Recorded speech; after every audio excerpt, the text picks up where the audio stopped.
Quran Surat Ali Imran ayat 104.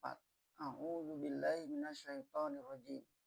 Walatakum minkum ummatun yad'una ilal khairi wa ya'muruna bil ma'rufi wa yanhauna 'anil munkari wa ulaika humul muflihun. Hendaklah ada antara kamu satu golongan yang mengajak kepada kebaikan, menyuruh berbuat yang ma'ruf dan melarang perbuatan mungkar. Dan mereka itu ialah orang-orang yang beroleh kemenangan. Kepentingan dakwah. Hendaklah ada antara kamu satu golongan yang mengajak kepada kebaikan, menyuruh berbuat yang ma'ruf dan melarang perbuatan mungkar. Kalau pada ayat yang telah lalu telah diterangkan bahwa nikmat Islam telah menimbulkan persaudaraan, menjinakkan hati, dan menyebut umat manusia yang nyaris terbenam ke dalam neraka. Maka untuk memelihara kukuhnya nikmat itu, hendaklah ada dalam kalangan jamaah muslimin itu suatu golongan.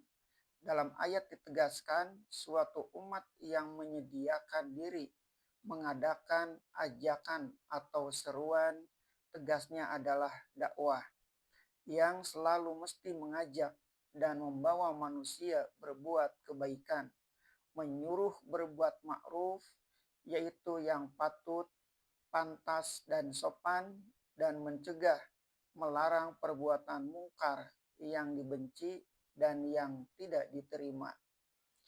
Di sini terdapat dua kata penting, yaitu menyuruh berbuat ma'ruf, mencegah perbuatan mungkar. Perbuatan ma'ruf diambil dari kata uruf yang dikenal atau yang dapat dimengerti dan dapat dipahami serta diterima oleh masyarakat. Perbuatan yang ma'ruf apabila dikerjakan dapat diterima dan dipahami oleh manusia serta dipuji. Karena begitulah yang patut dikerjakan oleh manusia yang berakal. Yang mungkar artinya ialah yang dibenci, yang tidak disenangi, yang ditolak oleh masyarakat karena tidak patut, tidak pantas, tidak selayaknya yang demikian dikerjakan oleh manusia berakal. Agama datang menuntun manusia dan memperkenalkan mana yang ma'ruf itu dan mana yang mungkar. Sebab itu, ma'ruf dan mungkar tidaklah terpisah dari pendapat umum. Kalau ada orang berbuat ma'ruf, seluruh masyarakat umumnya menyetujui, membenarkan, dan memuji. Kalau ada perbuatan mungkar, seluruh manusia, seluruh masyarakat menolak, membenci, dan tidak menyukainya. Sebab itu, bertambah tinggi kecerdasan beragama, bertambah kenal orang akan yang ma'ruf, dan bertambah benci orang kepada yang mungkar. Lantaran itu wajiblah ada dalam jamaah muslimin segolongan umat yang bekerja keras, menggerakkan orang kepada yang ma'ruf itu dan menjauhi yang mungkar, supaya masyarakat itu bertambah tinggi nilainya. Menyampaikan ajakan kepada yang ma'ruf dan menjauhi yang mungkar itulah yang dinamai dakwah. Dengan adanya umat yang berdakwah, agama menjadi hidup, tidak menjadi seolah-olah mati. Bidang untuk menyampaikan dakwah terbagi dua, umum dan khusus. Yang umum banyak pula cabangnya, sebab masyarakat bercabang-cabang pula. Dakwah kepada kalangan umat Islam sendiri supaya mereka memegang agama dengan betul dan beragama dengan kesadaran. Dan memeluk agama itu ada dalam segala bidang kemasyarakatan, dalam pertanian, perniagaan, pekerjaan tangan, perburuan, dan kepegawaian. Dipertimbangkan juga tingkat kecerdasan di kampung atau di kota, laki-laki, perempuan, tua ataupun muda, orang yang lebih cerdas atau yang tinggi pendidikannya dengan orang yang rendah kecerdasannya. Dalam bidang umum, termasuk propaganda menjelaskan kemurnian agama keluar. Pertama, bersifat mengajak orang lain supaya turut memahami hikmat ajaran Islam dan kadang-kadang bersifat menangkis serangan atau tuduhan yang tidak terhadap agama. Yang bersifat khusus ialah dakwah dalam kalangan keluarga sendiri, menimbulkan suasana agama di kalangan keluarga, mendidik agar patuh akan perintah Allah, berlomba berbuat baik, dakwah tidak berhenti walaupun antara sesama golongan sendiri. Di dalam ayat bertemu tiga kewajiban yang dihadapi.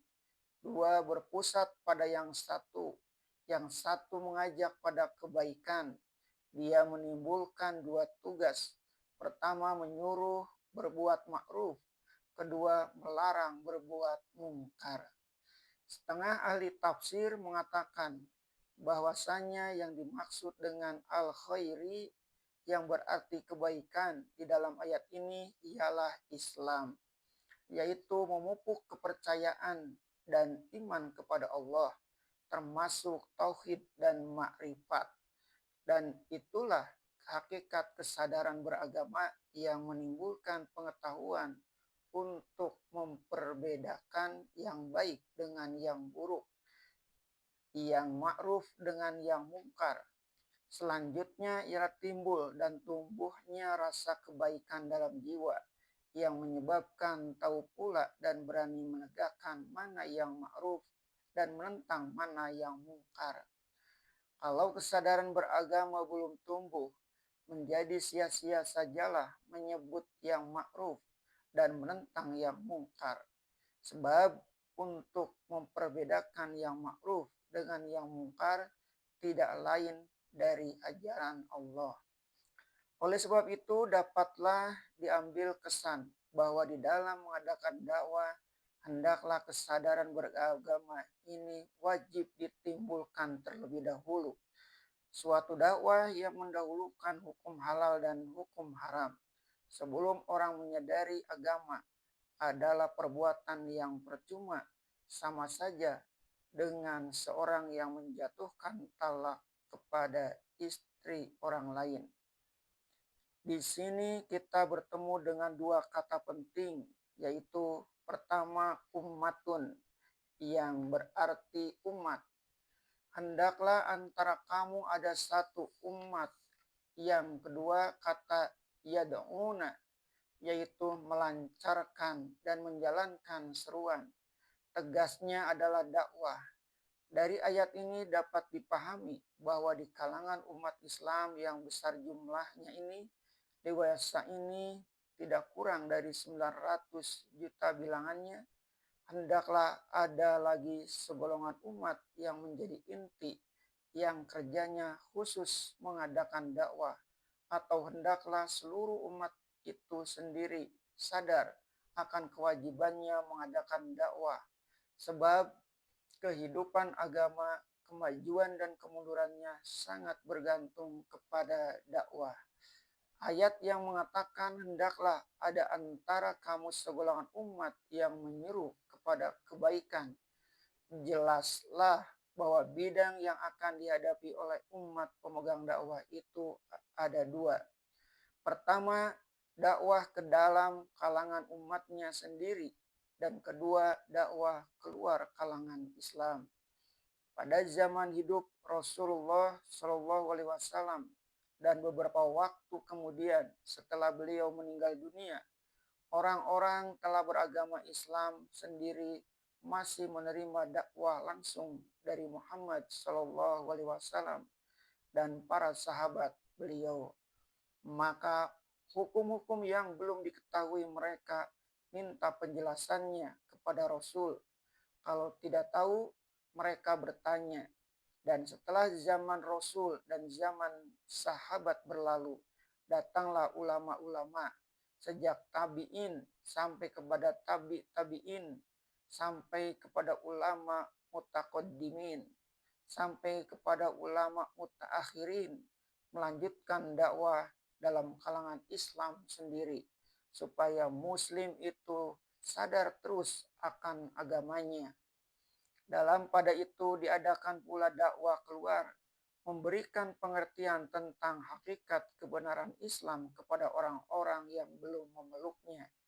Yang ma'ruf seperti kita katakan tadi ialah perbuatan baik yang diterima oleh masyarakat yang baik. Dengan demikian ternyatalah kewajiban seorang yang jadi ahli dakwah atau umat dakwah membentuk pendapat umum yang sehat atau public opini, dan yang mungkar adalah segala perbuatan atau gejala-gejala yang buruk yang ditolak oleh masyarakat. Dengan selalu adanya dakwah, maka terdapatlah masyarakat yang sehat. Dan itulah tujuan hidup manusia. Sebab manusia itu pada hakikatnya tidaklah ada yang menyukai yang mungkar dan yang menolak ma'ruf. Maka apabila amar ma'ruf nahi mungkar terhenti, itulah tanda bahwa masyarakat tadi mulai ditimpa penyakit. Kemenangan dan kejayaan berpergaulan hidup manusia ialah pada adanya kesadaran akan kebaikan dan ma'ruf dan tolakan mutlak atas yang mungkar. Itulah sebabnya maka ujung ayat menegaskan